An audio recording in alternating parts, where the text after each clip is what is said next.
तो यहाँ पर क्या बात कर चुके हैं, तो एक बार मैं आपको रिकॉल करा देता हूँ। तो एक शब्द मैं पढ़ा चुका हूँ आपको कि इकोनॉमिक्स क्या होता है, अर्थव्यवस्था क्या होती है, इसको पढ़ा दिए हैं। और अर्थशास्त्र, अर्थशास्त्र का वर्गीकरण भी मैंने आपको पढ़ा रखा है, क्लासिफिकेशन ऑफ इकोनॉमिक्स पढ़ा रखा है। उसके बाद हमने आपको इकोनॉमी के बारे में बताया है कि इकोनॉमी क्या होती है। अब इकोनॉमी को बोला जाता है अर्थव्यवस्था। क्या बोला जाता है? अर्थव्यवस्था बोला जाता है।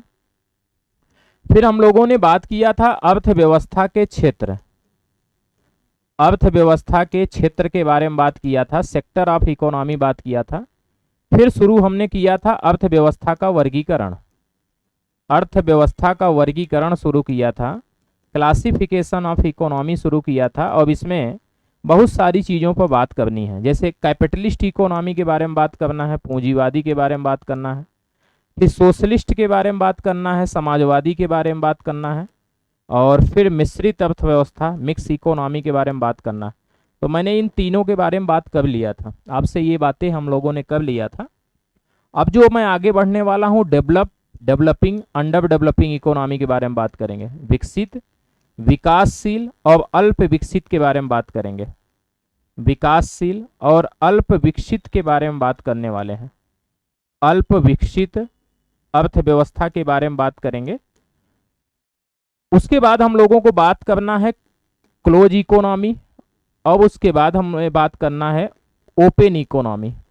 फिर यहीं पे बात एक बार और कर लेना हम लोगों को गिग इकोनॉमी के बारे में, और फिर लास्ट में बात करेंगे ऑरेंज इकोनॉमी के बारे में, ऑरेंज इकोनॉमी के बारे में।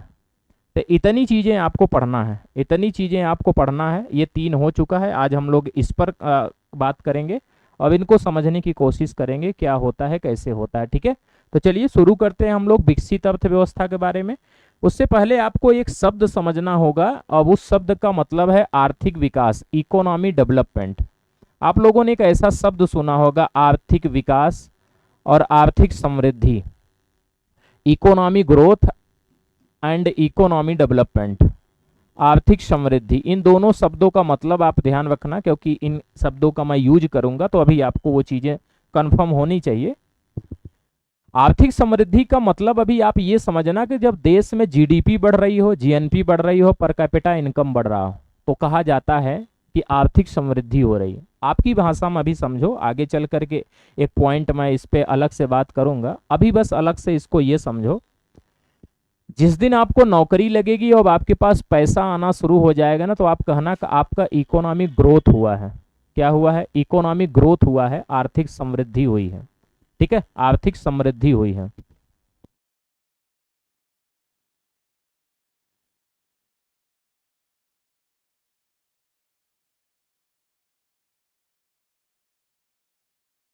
तो जब आपके पास पैसे आना शुरू हो जाएंगे ना, तो आप कहना कि आपका इकोनॉमी ग्रोथ हुआ है, ठीक है, इकोनॉमी ग्रोथ हुआ है। लेकिन अगर आप देखेंगे पैसा आने के साथ साथ पर्सनालिटी ऑफ लाइफ भी आपकी बहुत बेहतर हो जाए, क्वालिटी ऑफ लाइफ भी आपकी बहुत बेहतर हो जाए ना, तो आप कहना कि आपका आर्थिक विकास हो रहा है।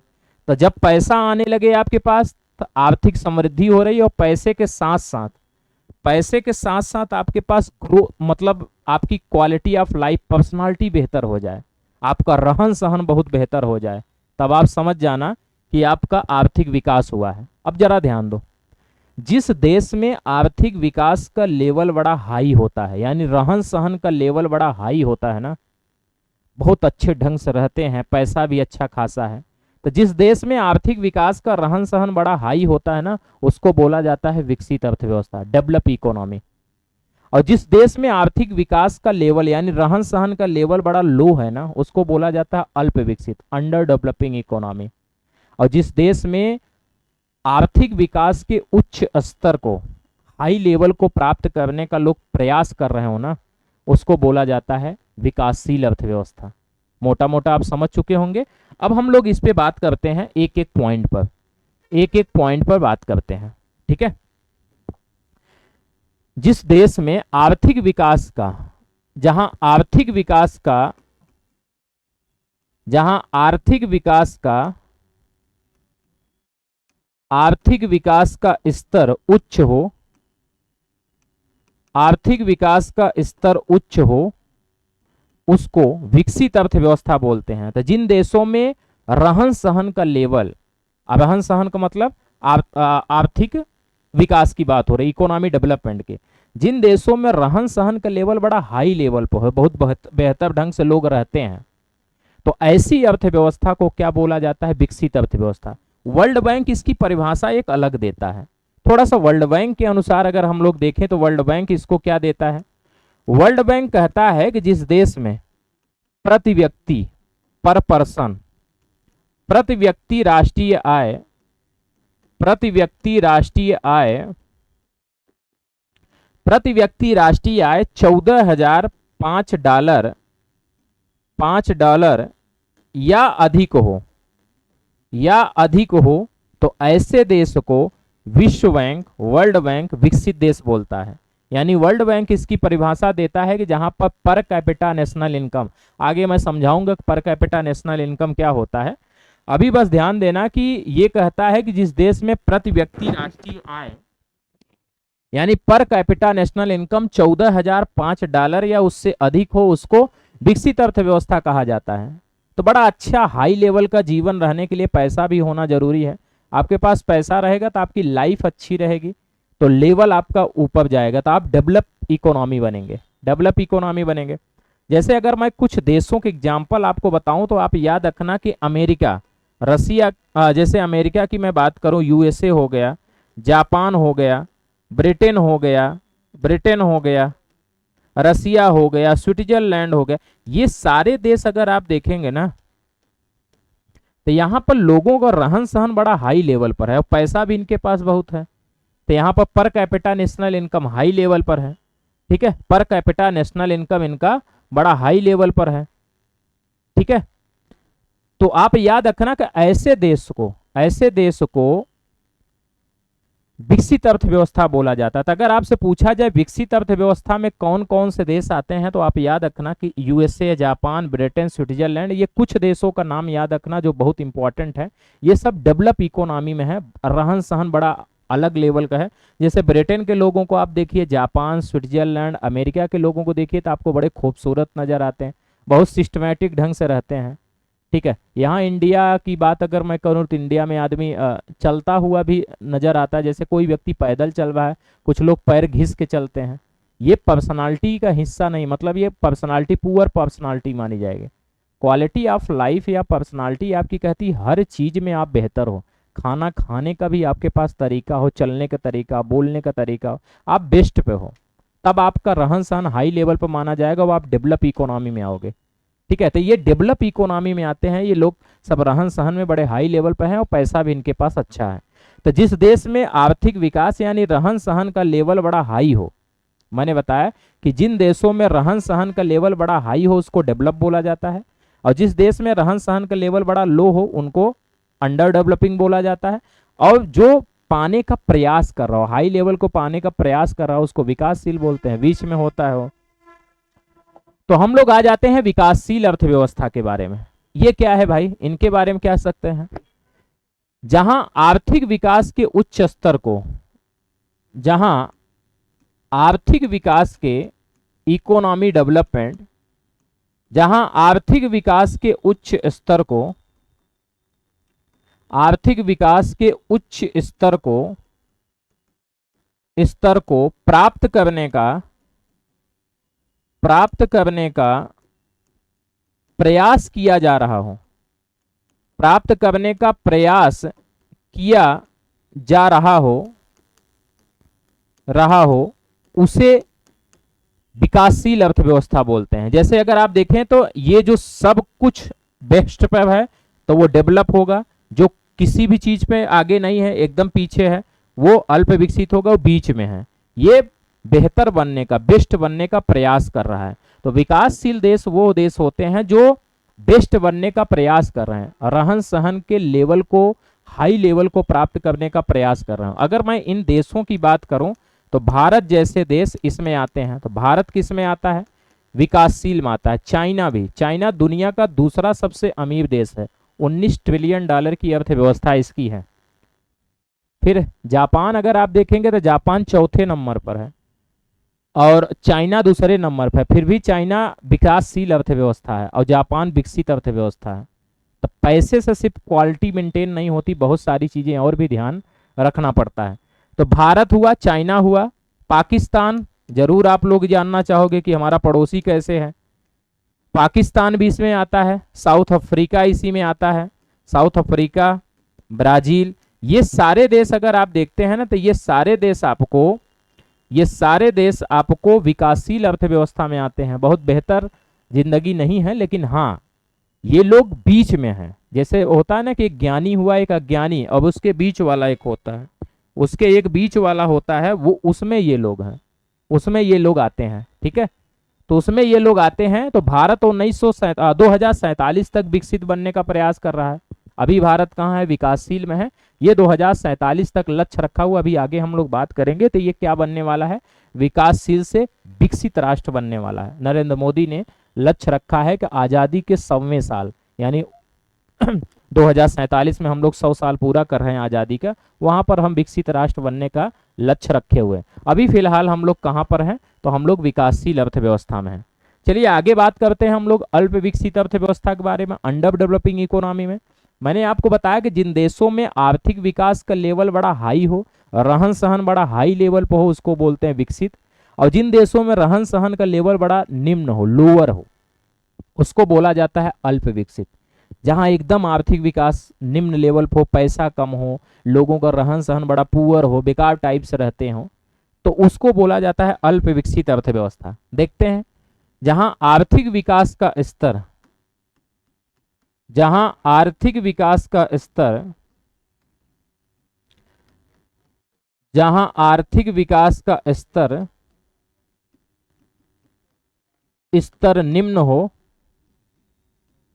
उसको क्या बोला जाता है, अल्प विकसित अर्थव्यवस्था बोला जाए। विकसित का ठीक उल्टा अल्प विकसित आपको देखने को मिला। हालांकि इसका वर्ल्ड बैंक इसका भी परिभाषा देता है, जैसे विकसित अर्थव्यवस्था का देता है। विश्व बैंक क्या कहता है कि जिस देश में प्रति व्यक्ति राष्ट्रीय आय पर कैपिटा नेशनल इनकम, प्रति व्यक्ति राष्ट्रीय आय $1145 या कम हो, ऐसे देशों को वर्ल्ड बैंक अल्प विकसित अर्थव्यवस्था बोलता है, अंडर डेवलपिंग इकोनॉमी बोला जाता है। ठीक है,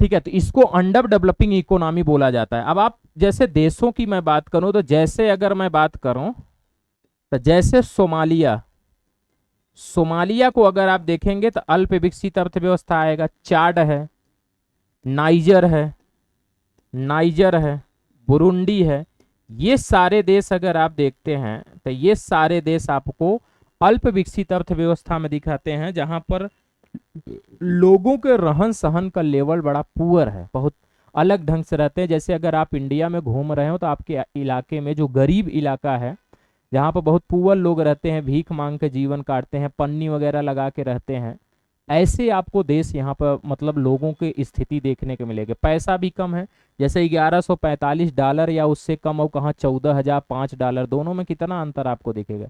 $14,005 किसी के पास साल भर में है और किसी के पास 1145 से कम है, तो भाई अच्छा खासा अंतर दिख रहा है। तो स्वाभाविक सी बात है, पर्सनालिटी ऑफ लाइफ उनकी बेहतर नहीं हो पाएगी, वो दिखेगा उस चीज़ों को। ठीक है, तो ये अल्प विकसित अर्थव्यवस्था होता है। समझ गए? चलिए अब आ जाते हैं हम लोग आगे, एक खुली अर्थव्यवस्था और बंद अर्थव्यवस्था के बारे में देखते हैं। देखो, दुनिया के हर देश को एक दूसरे देश की जरूरत पड़ती रहती है। इंडिया दूसरे देशों से भी सामान मंगवाता है और इंडिया दूसरे देशों में वस्तुएं भेजता भी है। दुनिया के हर देश जो होते हैं एक दूसरे से मदद लेते रहते हैं, लेकिन कुछ ऐसे भी देश हो सकते हैं जो अपनी जिंदगी देखते हैं, किसी और से लेना देना नहीं है। आप लोग अपनी पर्सनल लाइफ में देखा होगा कि आपको किसी चीज की जरूरत पड़ती होगी तो किसी से ले भी लेते होंगे और दे भी देते हैं। जैसे अगर आपके पास फाइनेंशियल प्रॉब्लम है तो आप किसी से पैसा ले भी लेते हैं, दे भी देते हैं। तो अगर आप किसी व्यक्ति के बीच में लेन देन में विश्वास करते हैं, आपको जरूरत है, आपने ले लिया पैसा, जरूरत है, आपने दिया, या वस्तुओं का लेन देन किया। तो इकोनॉमी की भाषा में इसको एक्सपोर्ट इंपोर्ट बोला जाता है, आयात निर्यात बोला जाएगा। तो आपने किसी व्यक्ति से पैसा लिया और जरूरत पड़ने पर दिया, तो इसका मतलब है कि आपने आयात निर्यात दोनों कर रहे हैं। तो इसका मतलब है कि आप ओपन इकोनॉमी कहलाओगे। इसी को क्या बोला जाए, ओपन इकोनॉमी। और न आप लेंगे न देंगे, कोई किसी से मतलब नहीं, तो आप क्लोज इकोनॉमी में आओगे। किस में आओगे, क्लोज इकोनॉमी में आओगे। तो जहां एक देश दूसरे देश के साथ आयात निर्यात करने के लिए, इंपोर्ट एक्सपोर्ट करने के लिए फ्री हो, स्वतंत्र हो, तो ऐसे देश को खुली अर्थव्यवस्था बोलते हैं। और जहां एक देश दूसरे देश के साथ आयात निर्यात करने के लिए स्वतंत्र ना हो, न लेते हो न देते हो, तो उसको क्लोज इकोनॉमी बोला जाता है। तो समझिए इनको, ठीक है। एक देश जहां एक देश, ऐसे समझ लेते हैं हम लोग, जहां एक देश दूसरे देश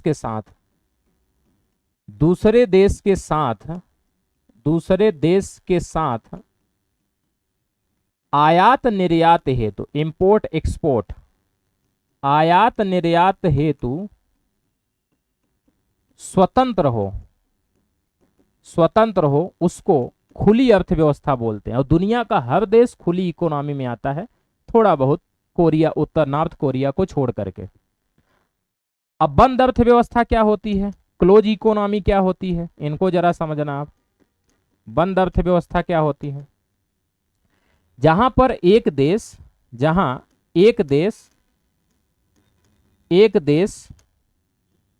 दूसरे देश के साथ आयात निर्यात हेतु, इंपोर्ट एक्सपोर्ट, आयात निर्यात हेतु स्वतंत्र न हो, उसको क्लोज इकोनॉमी बोला जाता है। और दुनिया के हर देशों को किसी न किसी की जरूरत पड़ती रहती है, पैसे लेन देन करते रहते हैं। तो आप याद रखना कि दुनिया के हर देश लगभग ओपन इकोनॉमी में आते हैं, खुली अर्थव्यवस्था में कम आते हैं, ठीक है। खुली अर्थव्यवस्था में ज्यादातर लगाते हैं, बंद वाले में कम आते हैं, ठीक है। तो ये खुली अर्थव्यवस्था हुई और बंद अर्थव्यवस्था हुई, बड़ी इंपॉर्टेंट है, यहाँ से सवाल बनते हैं। अभी मैं आपको कुछ सवाल भी दिखाऊंगा और डीपीपी भी उपलब्ध कराऊंगा, तो आप देखना कि किस तरह से सवाल वहां पर आपको दिखाई देते हैं। क्लियर हो गए। चलिए नेक्स्ट आ जाते हैं हम लोग। एक बड़ा चर्चा में चल रहा है हमारे देश में गिग इकोनॉमी। आने वाले समय में गिग इकोनॉमी का प्रभाव बढ़ने वाला है इंडिया में। दुनिया में बढ़ भी चुका है, इंडिया में भी बढ़ेगा, दुनिया में हर लेवल पे ये बढ़ेगा। तो गिग इकोनॉमी क्या होता है, आपको जब परमानेंट जॉब ना मिले, टेम्परेरी जॉब मिले, तो आप समझ जाना कि ये गिग इकोनॉमी है। यहाँ पर आपसे, जैसे मान लेते हैं कि आपसे कोई व्यक्ति काम लेना चाहता है या आप किसी से काम लेना चाहते हैं। मान लेते हैं जैसे मुझे ये किताब लिखनी है और मुझे 4-5 महीने मान लेते हैं किताब लिखनी है, तो मुझे कुछ कंटेंट राइटर या रिसर्च टीम की ज़रूरत है। मैंने एक ऑफर निकाला, जॉब निकाला कि मुझे 5 लोगों की ज़रूरत है 5 महीने के लिए। तो मैंने 5 लोगों को इंटरव्यू के माध्यम से सेलेक्ट किया। 5 महीने मैंने अपनी किताब लिखवाया और किताब लिखाने के बाद मैंने उनको छोड़ दिया। तो यहाँ पर उस व्यक्ति के बीच और हमारे बीच में 5 महीने का कॉन्ट्रैक्ट हुआ था जॉब का, कि आप 5 महीने का मैं आपको जॉब दे रहा हूँ, मेरा काम कर दीजिए, अब आप बदले में जितना पैसा हो रहा ले लीजिए। आप चाहें तो घर से काम कर सकते हैं, तो उसको फ्रीलांस बोला जाता है, घर से अगर आप काम कर रहे हैं, या मेरी ऑफिस से भी आके आप काम कर सकते हैं। तो जब मेरा और इन दोनों के बीच में, मेरा और उनके बीच में कॉन्ट्रैक्ट हुआ काम का ना, तो अब उसके बाद काम पूरा होने के बाद जब मैंने उनको काम से निकाल दिया ना, तो इसको बोला जाता है गिग इकोनॉमी का कंसेप्ट। क्या बोला जाता है, गिग इकोनॉमी का कंसेप्ट। तो गिग इकोनॉमी में अगर आप देखेंगे ना, तो ये फ्रीलांस, गिग इकोनॉमी फ्रीलांस एवं अनुबंध आधारित, कॉन्ट्रैक्ट बेस्ड, अनुबंध आधारित नौकरियों, जॉब्स के आधार पर विकसित होती है।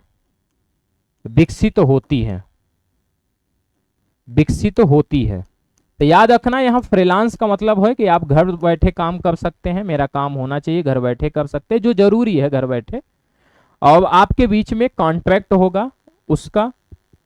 अब आप काम पूरा करने के बाद आपको निकाल दिया जाए। आने वाले समय में दुनिया में ज्यादातर नौकरियां इसी में क्रिएट होने वाली है। ये अस्थाई जॉब होती है, ये अस्थाई जॉब देता है, नौकरी देता है, अस्थाई नौकरी देता है। कॉन्ट्रैक्ट समाप्त होने के बाद आपको छोड़ दिया जाएगा, बस इतना इसमें किया जाता है। तो बहुत ध्यान रखना, ये परमानेंट जॉब नहीं देता। जैसे गवर्नमेंट होती है परमानेंट जॉब देती है, ये परमानेंट जॉब नहीं देती। अब सरकार भी इसमें आ रही है कि हम ऐसी नौकरियां क्रिएट करेंगे जो कम समय के लिए, मतलब कॉन्ट्रैक्ट बेस्ड हो। जैसे अग्निवीर इसी की शुरुआत है। अग्निवीर आपको परमानेंट जॉब नहीं दे रहा है, तो ये गिग इकोनॉमी में आएगा। किस में आएगा? Gig economy.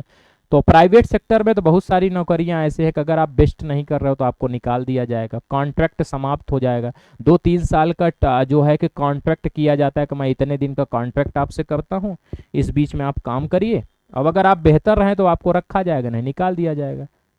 हालांकि इसमें एक अच्छी खूबी ये है कि इसमें लोगों को नए नए चीजें सीखने का मौका मिलता है, एक काम से दूसरे काम में जाने की आज़ादी होती है। ठीक है, एक काम करते करते आप ऊब गए, दूसरा काम कर सकते हैं। लेकिन प्रॉब्लम यहाँ है कि इंडिया जैसे देशों में स्किल का अभाव है, उतना स्किल नहीं है, तो जॉब कैसे क्रिएट कर पाएंगे? एक आदमी एक काम सीखा, उसमें गया, काम किया 2-4 साल, फिर उसको दूसरा काम करना पड़ेगा, तो बेरोजगारी और बढ़ सकती है इंडिया जैसे देशों में। लेकिन अगर इंडिया जैसे देशों में लोगों के पास स्किल अच्छी खासी हो जाए तो कोई विशेष प्रॉब्लम इसमें नहीं आएगी। जैसे अगर नौकरी करने वाले, अगर आप देखेंगे सरकारी नौकरी करने वालों से अगर आप रिसर्च हुआ, उसमें पूछा गया कि सरकारी नौकरी करने वाले लोग कितने खुश हैं, तो रिसर्च में ये सामने आया कि लगभग 80% लोग यूं ही काम कर रहे हैं। यूं ही काम करने का मतलब है कि 10-15 साल काम करने के बाद ऊब जाते हैं, तो वो सुबह जाते हैं मुंह लटकाए हुए, शाम को आते हैं मुंह लटकाए हुए, उसी में बैठे हैं सुर्ती खाए हुए, काम कर रहे हैं नहीं कर रहे हैं। काम करने की आज़ादी जो होती है, एक ही काम करते करते व्यक्ति ऊब जाता है। लेकिन गिग इकोनॉमी में आपको अलग अलग तरह के काम करने को मिलेंगे, ये फायदा है। लेकिन नुकसान हमारे देश में इसका ज़्यादा है, क्योंकि यहाँ पर स्किल का अभाव है, उतना स्किल ना होने की वजह से प्रॉब्लम आ सकती है। लेकिन आने वाले समय में इस गिग इकोनॉमी का प्रभाव बढ़ने वाला है, इसमें अस्थायी नौकरियां क्रिएट होंगी और दिया जाएगा। चलिए एक बात करते हैं ऑरेंज इकोनॉमी के बारे में। अभी बजट 2026-27 जब पेश किया गया तो निर्मला सीतारमण ने ये बोला कि हम ऑरेंज इकोनॉमी को बढ़ावा देंगे। आखिर ये है क्या ऑरेंज इकोनॉमी? इनके बारे में समझते हैं। हमारे देश का युवा वीडियो बनाने में और वीडियो देखने में ज़्यादा आगे जा रहा है। पुरुषों की अपेक्षा लड़कियां ज़्यादा रील बना रही हैं, और पुरुष इसलिए उनको देख रहे हैं क्योंकि उनको सुंदर लग रहा है। तो अगर दुनिया रील बनाने की तरफ जा रही है तो रील में ही क्यों न अपना जॉब ढूंढा जाए, भविष्य ढूंढा जाए। आपको रील बनाना पसंद है और रील ऐसा बनाए कि आपको उसी से पैसा कमाने को मिल जाए। जैसे आप समझो कि आपको सोने की आदत है, अब आपको सोने का ही जॉब मिल जाए तो कितना बढ़िया है। तो सरकार यही कर रही कि रील जो लोग देखते हैं उनसे बोला जा रहा है कि आप कंटेंट क्रिएटर बनिए, रील बनाना सीखिए, और इससे आप पैसा कमा सकते हैं। डॉलर आएगा अपने देश में, और जब डॉलर आएगा तो आपकी देश की अर्थव्यवस्था मजबूत होगी। ये फायदा इसमें देखने को मिलेगा। तो चलिए थोड़ा सा गिग इकोनॉमी के बारे में देखते हैं, सॉरी ऑरेंज इकोनॉमी के बारे में देखते हैं कि ऑरेंज इकोनॉमी क्या है। इस ऑरेंज इकोनॉमी शब्द को किसने दिया था? सबसे पहले तो हम लोग इसको देखते हैं। ये शब्द दिया था कोलंबिया के पूर्व राष्ट्रपति हैं, कोलंबिया के पूर्व राष्ट्रपति, फॉर्मर प्रेसिडेंट हैं, पूर्व राष्ट्रपति Ivan Duke Marquez. Ivan Duke Marquez, Ivan Duke Marquez एवं फिलिप बुइत्रागो द्वारा, बुइत्रागो द्वारा, ट्रागो द्वारा 2013 में इसको दिया गया। 2013 में, 2013 में ऑरेंज इकोनॉमी का शब्द आया था दुनिया में, लेकिन भारत में ये चर्चा में रहा 2026-27 के बजट में। कब रहा है? 2026-27 के बजट में।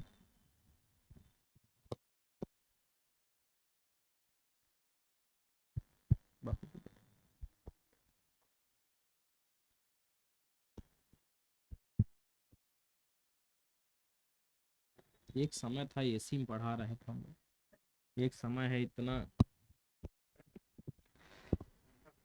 पंखा भी नहीं। चलिए, तो शब्द कोलंबिया के पूर्व राष्ट्रपति इवान ड्यूक मार्केज और बुइत्रागो द्वारा 2013 में दिया गया था, लेकिन ये चर्चा में ज्यादातर आया है अभी 2026-27 के बजट में।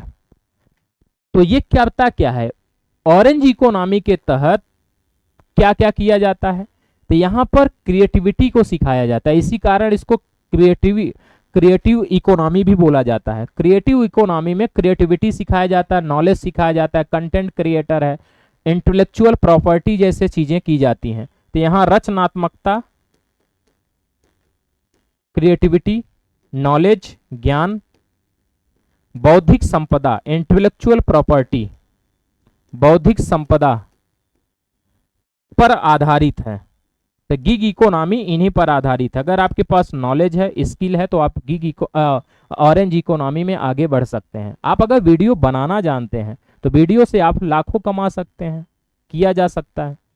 तो इसी को देखते हुए निर्मला ताई ने, जो हमारी वित्त मंत्री हैं, इन्होंने इस पर फोकस किया और बजट 2026-27 जब उन्होंने पेश किया, बजट 2026-27 जब उन्होंने पेश किया, तो बजट 2026-27 में फाइनेंस मिनिस्टर निर्मला सीतारमण ने ऑरेंज इकोनॉमी पर जोर दिया, ऑरेंज इकोनॉमी पर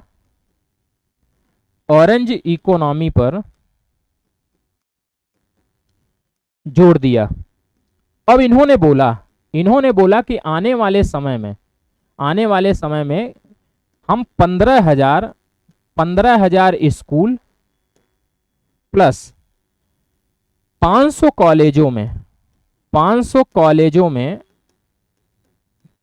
में कंटेंट क्रिएटर लैब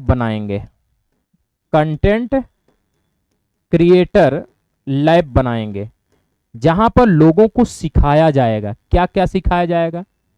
यहां पर सिखाया जाएगा कि आप फिल्म कैसे बनाओगे, संगीत कैसे बनाओगे मोबाइल के माध्यम से, रील कैसे बनाओगे आप, ठीक है, और वीएफएक्स कैसे कर सकते हो आप, जो ग्रीन पर्दे पर पीछे लगा दिया जाता है, वीडियो एडिटिंग कैसे कर सकते हो आप, ठीक है, वीडियो एडिटिंग कैसे कर सकते हो, बहुत सारी चीजें सिखाई जाएगी। और सरकार का कहना है कि हम 2030 तक सरकार का कहना है कि हम 20 लाख लोगों को ट्रेनिंग देंगे, 20 लाख लोगों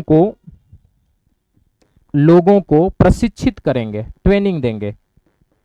इसका मतलब है कि सरकार का सीधा सा कहना है कि आप रील बनाओ, रील देखो, इससे पैसा आएगा।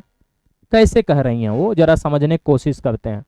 हमारे देश में ज्यादातर रील जो देखे जाते हैं, वो बनाए जाते हैं फेसबुक, इंस्टाग्राम और यूट्यूब पर। ये तीनों कंपनियां यूएसए की हैं, अमेरिका की हैं। अमेरिका से जो पैसा, अगर आप फेसबुक, इंस्टाग्राम, यूट्यूब पर अगर आप वीडियो डालते हैं और वीडियो वायरल होता है, व्यूज ज़्यादा जाते हैं, तो आपको अमेरिका से क्या मिलेगा? डॉलर आएगा। अमेरिका से क्या आएगा? डॉलर आएगा। ठीक है, चलो मान लेते हैं कि डॉलर की एक कीमत हमारे यहाँ इंडिया में, मान लेते हैं $1 बराबर 50 रुपये है। मान लो $1 बराबर कितना है? 50 रुपये है। तो आप अगर $1 भर का व्यूज वहां पर दे दिए, तो आपको जब $1 अमेरिका का आएगा, तो आप इंडिया में कितना पाओगे? 50 रुपये। आपकी इनकम कितनी हो जाएगी? $1 की 50 रुपये। और हमारे देश के रुपए की कीमत लगातार गिर रही है। अभी हमारे यहाँ गिर करके कितनी हो गई? $1 बराबर 95 रुपये है। तो आप बताओ कि पहले अमेरिका से $1 आता था तो आपको इंडिया में कितना मिलता था? 50 रुपये। अब कितना मिलेगा रुपए की कीमत गिरने से? आपको 95 मिलेगा। आपकी इनकम बढ़ी कि नहीं बढ़ी? बढ़ी इनकम। रुपए गिरने का यहाँ पर फायदा आपको दिख रहा है। अगर देश का रुपए की कीमत डॉलर के मुकाबले में गिरती है, तो जो यूट्यूबर हैं, फेसबुक वाले, इंस्टाग्राम वाले हैं, इनको फायदा होता है। वस्तुएं अगर हम मंगाते हैं तो हमको घाटा होता है, लेकिन जो यहाँ पर क्रिएटर है ना, इनको फायदा होता है। और देश के रुपए लगातार गिर रहा है। तो निर्मला सीतारमण का कहना है कि अगर आप लोग सब लोग वीडियो बनाओगे, कंटेंट अच्छे से बनाओगे, तो ये जब व्यूज बढ़ेगा ना, तो आएगा डॉलर। और जब डॉलर आएगा ना तो हमारे देश में जहां डॉलर रखा जाता है उसको बोला जाता है विदेशी मुद्रा भंडार, फॉरेन एक्सचेंज रिजर्व। और जब विदेशी मुद्रा भंडार हमारा ज़्यादा होगा ना तो हमारे देश के रुपए की कीमत भी बढ़ेगी। तो ये जो घट रहा है रुपए की कीमत, ये बढ़ेगी, ये फायदा दिख रहा है इकोनॉमी के नज़रिए से। पर साइकोलॉजिकल इसका प्रॉब्लम है। जैसे अगर रील देखने वाला हर 15 सेकंड में कंटेंट चेंज कर देता है, रील अगर आप देखते जाओ तो हर 15 सेकंड में नई नई चीज़ें आती हैं, हर 15 सेकंड में आपका दिमाग चेंज हो जाएगा। तो इससे एक बुराई यह है कि आपके दिमाग में स्टेबिलिटी नहीं आएगी। स्टेबिलिटी नहीं आने का मतलब यह है कि आप घंटों कोई काम नहीं कर पाओगे, हर 15 सेकंड में आपका दिमाग डाइवर्ट होता रहेगा, क्योंकि ऐसी आदत बन जाती होगी। ये साइकोलॉजिकल प्रॉब्लम आने वाली है। और रील देखने से प्रॉब्लम आने वाले समय में आंख की होने वाली है, माइंड की होने वाली है। तो बहुत सारी चीज़ें, प्रॉब्लम भी अच्छाई भी है। पैसा कमाना है तो आप ये कर सकते हैं, शांति कमाना है तो रील बना सकते हो, ज़्यादा देखने से ज़्यादा बना सकते हो, तो आप ये फ़ायदा दिखेगा। तो हमारी सरकार जो है ऑरेंज इकोनॉमी की तरफ बढ़ रही है। और देख रहे हो आप 2030 तक 20 लाख लोगों को ट्रेनिंग देने की बात कर रही है। 20 लाख कम लोग ही होते हैं, 20 लाख लोग कंटेंट क्रिएटर बने। चलो एक मजाक की मैं बात तुम्हें बताता हूँ। भारत में जो रील बनाने वाले लोग हैं इनकी लाइफ स्टाइल जरा देखो तुम ज्ञान की बातें अगर कर दो किसी से ना, कौनो लोड नहीं लेगा। थोड़ा इधर उधर वाली बात कर दो ना, तुम वायरल हो जाओगे और अच्छा खासा पैसा आ जाएगा। चिथरू मंगरू देश भर के लोग ये कमा रहे हैं बढ़िया, ये रील से ही तो कमा रहे हैं ना, बढ़िया घर बना रहे हैं। अभी मैं आपकी क्लास लेने से पहले एक रील देखा जिसमें एक कह रहा है कि मुझे लोग किन्नर कहते हैं, और वो कह रही कि देखो किन्नर का आवास, अपना घर दिखा रही तो बहुत बड़ा सा। ये है फायदा। तुम सरकारी नौकरी अगर करोगे तो कितना कमा लोगे, लिमिटेड रहोगे ना। पर यहाँ तो अथाह कमा रहे हैं लोग और भौकाल चल रहे हैं। अब ये कहते हैं कि हम सेलिब्रिटी बनेंगे, लोग भौकाल के साथ उतरते हैं, लोग इनका इज्जत कर रहे हैं। दुनिया इधर तरह जा रही है। लड़कियां ज़्यादातर रील बना रही हैं, हम लोग देख रहे हैं, लड़के देख रहे हैं, वो नाच रही हैं, नहीं वायरल हो रही हैं तो थोड़ा इधर उधर कर दे रही हैं, वायरल भी हो जा रही हैं। ये चीज़ें किया जा रहा है। तो सरकार भी नज़र रखी हुई ना कि जनता किधर जा रही। और मज़ेदार मैं तुम्हें एक रिपोर्ट बताता हूँ, दुनिया में सबसे ज़्यादा डाटा ख़त्म इंडिया में होता है।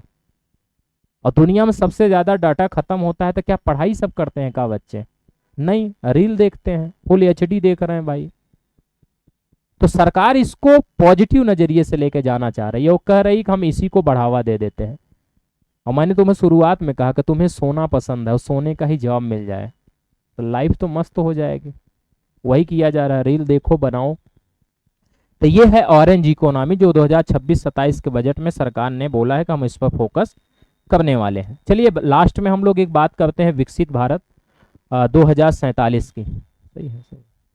2047 का एक लक्ष्य विकसित भारत का रखा गया है, उसको नाम दिया गया है विकसित भारत @ 2047 युवाओं की आवाज, वॉइस ऑफ यूथ रखा गया है।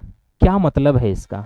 प्रधानमंत्री नरेंद्र मोदी ने इसको पेश करते हुए वीडियो कॉन्फ्रेंसिंग के माध्यम से इसको 2023 में पेश किया था, दिसंबर के महीने में। इन्होंने बोला था कि हम 2047 तक देश को विकसित राष्ट्र बनाएंगे, ये युवाओं का देश है, विकसित राष्ट्र बनाएंगे।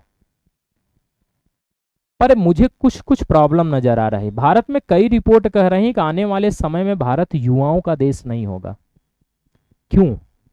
क्योंकि भारत जैसे देश में विवाह जैसी संस्थाएं कमजोर हो रही हैं, लोग शादी नहीं करना पसंद कर रहे हैं। और मैं तो तुम्हें यहाँ तक बता रहा हूँ कि आने वाले 100 सालों में, लिख कर रख लो तुम, विवाह जैसी संस्थाएं खतरे में है, लोग विवाह नहीं करना चाहेंगे। सिचुएशनशिप रिलेशनशिप चल रहा है। अब तो कुंवारे पति पैदा हो रहे हैं, पहले पति होता था, कुंवारा पति और कुंवारी पत्नी, ये फिलॉसफी का एक टर्म है, मतलब पति भी है कुंवारा भी है, वो हो रहा है। शादी न होने के बावजूद भी सारे शादी के संस्कार जो हैं वो कर चुका है, तो कुंवारे पति या कुंवारी पत्नी हो रही है। तो ऐसे समय में जब युवा लोग रहेंगे नहीं तो क्या विकसित बन पाएंगे? दूसरा एक प्रॉब्लम पैसे की है। 8% के ग्रोथ रेट से अगर आप काम करते हैं तब जाकर के 2047 में आप विकसित राष्ट्र बनेंगे। पर हमारे यहाँ जो ग्रोथ रेट है 7.1% है। और 2014 से, मतलब आप समझ लो कि 12वीं पंचवर्षीय योजना 2012 से 17 तक थी, उसमें 8% का ग्रोथ रेट पाया था। उसके बाद कभी हमने 8% का ग्रोथ रेट नहीं पा सके। तो क्या संभावना है विकसित राष्ट्र बनने की? और विकसित राष्ट्र सिर्फ पैसे से नहीं, पर्सनालिटी से भी होता है, क्वालिटी से भी होता है। क्या लोगों में क्वालिटी आ रहे हैं? भारत में हैप्पीनेस रिपोर्ट में हम लोग पीछे जा रहे हैं, वर्ल्ड हैप्पीनेस रिपोर्ट में यहाँ पर अशांति ज़्यादा आ रही, खुशहाली गायब हो रही है। और जब आप खुश ही नहीं रहोगे तो क्या अपना रहन सहन मेंटेन कर पाओगे? नहीं कर पाओगे, स्वाभाविक सी बात है। तो बहुत सारी प्रॉब्लम ऐसे आपको देखने को मिलेगी, लेकिन फिलहाल इनको हम लोग समझते हैं। तो इसको शुरू कब किया गया, इसकी शुरुआत कब की गई, इनको ध्यान में रखते हैं। तो इसकी शुरुआत हुई 11 दिसंबर को, 11 दिसंबर को 2023 को वीडियो कॉन्फ्रेंसिंग के माध्यम से पीएम मोदी द्वारा इसको घोषित किया गया। और घोषित करके ये बोला गया कि हम आज़ादी के 100वें साल, आज़ादी के 100वें वर्ष, जब 100 वर्ष पूरा करेंगे, हाँ 100वें वर्ष यानी 2047 में हम लोग विकसित राष्ट्र बनेंगे, विकसित अर्थव्यवस्था बनेंगे, डेवलप इकोनॉमी में बनेंगे। अभी हम लोग कहाँ हैं? अभी हम लोग डेवलपिंग इकोनॉमी में है, विकासशील अर्थव्यवस्था में है। 2047 तक हम लोग क्या हो जाएंगे? विकसित अर्थव्यवस्था में आ जाएंगे। ऐसा हमारे प्रधानमंत्री जी का उद्देश्य है, जिसमें आप लोगों को सहयोग की जरूरत तो पड़ेगी ही पड़ेगी। तो अगर आपसे पूछ लिया विकसित भारत @ 2047 युवाओं की आवाज क्या है, तो इसमें सरकार ने उद्देश्य रखा है कि 2047 तक हम विकसित अर्थव्यवस्था बनेंगे। और इसको पेश कब किया गया? 11 दिसंबर 2023 को। तो 100 साल बाद, मतलब आज़ादी के 100 साल बाद 2047 तक आप लोग जिंदा रहेंगे ही। हो सकता है कि आप बाप भी बन चुके हो, माँ भी बन चुके हो, और ये भी हो सकता है कि अच्छा खासा अमीर भी बन चुके होगे आप। बहुत समय है अभी तो 2026 चल रहा है, अच्छा खासा आपके पास समय, अभी 20 साल है, तो 20 साल में कुछ तो कर ही लोगे, ठीक है। तो आप विकसित भारत को देख पाओगे जहाँ पर, अच्छा भारत में थोड़ा बहुत चेंजिंग भी आ रहा है। जैसे आप देखेंगे तो यहाँ के लोग अब फोटो वगैरह खिंचाना सीख रहे हैं, चलना सीख रहे हैं, घर कैसे बनना चाहिए ये सीख रहे हैं। नहीं तो आदमी तो पहले सीधा होकर फोटो खिंचा लेता, आज अलग अलग स्टाइल में फोटो खींच रहा है। काला भी है तो भी गोरा हो जा रहा है, क्योंकि वो फिल्टर मार मार के। ये भी क्वालिटी ऑफ लाइफ में आता है। और क्वालिटी ऑफ लाइफ अगर आपकी बदलती है तो आप विकसित बनोगे, तो आपकी इकोनॉमी भी विकसित बनेगी। इंटेलेक्चुअल बनोगे तो पैसा भी आप कमाओगे। तो ये चैप्टर में इतना ही रहा। अब इसके आगे जो हम लोग चैप्टर पढ़े हैं इसका पूरा, इस पे कुछ 4-5 क्वेश्चन देख लेते हैं। जरा इन क्वेश्चन को जरा देखना, उसके बाद इस क्लास को अंत करते हैं। निम्नलिखित में से कौन सा भारतीय अर्थव्यवस्था का प्रमुख लक्षण है? हम लोगों ने जो ये चैप्टर पूरा का पूरा पढ़ा उस पर हम लोग ये बात कर रहे हैं। 2 पार्ट में हमने पढ़ा, उस पर ये क्वेश्चन है। ये कह रहा है कि निम्नलिखित में से कौन सा भारतीय अर्थव्यवस्था का प्रमुख लक्षण है? पूंजीवादी, समाजवादी, मिश्रित या उपर्युक्त सभी? तो हमारा देश कैसा देश है? ये मिश्रित अर्थव्यवस्था में आता है। कौन सा देश में आता है? मिश्रित अर्थव्यवस्था में आता है। तो मिक्स इकोनॉमी में हम लोग हैं, ठीक है। हम लोगों ने पिछली क्लास में इसको पढ़ा था। नेक्स्ट क्वेश्चन आपसे है कि भारत में मिश्रित अर्थव्यवस्था का अर्थ क्या है? Mix economy in India means क्या होता है? तो मैंने आपसे बताया था कि जहां पब्लिक सेक्टर और प्राइवेट सेक्टर मिल करके काम करते हैं, ठीक है, उसको क्या बोला जाता है? मिश्रित अर्थव्यवस्था। जहां सिर्फ प्राइवेट सेक्टर काम करता है उसको कैपिटलिस्ट इकोनॉमी बोलते हैं, पूंजीवादी।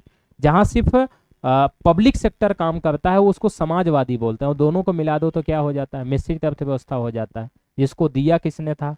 मेनार्ड किन्स ने पेश किया था, ठीक है। पूंजीवादी और समाजवादी दोनों की विशेषताएं पाई जाती हैं। तो यहाँ पब्लिक सेक्टर और प्राइवेट सेक्टर दोनों मिल करके काम कर रहे हैं, ये इसका राइट आंसर चला जाएगा, सी नंबर। तो आप लोग कर पा रहे होगे इसको। भारतीय अर्थव्यवस्था वर्णित की जा सकती है एक पिछड़ी एवं गतिशील अर्थव्यवस्था में, एक विकासशील अर्थव्यवस्था, एक अर्ध विकसित अर्थव्यवस्था और विकसित अर्थव्यवस्था। तो अभी हमारा देश किसमें है? एक विकासशील अर्थव्यवस्था में आता है।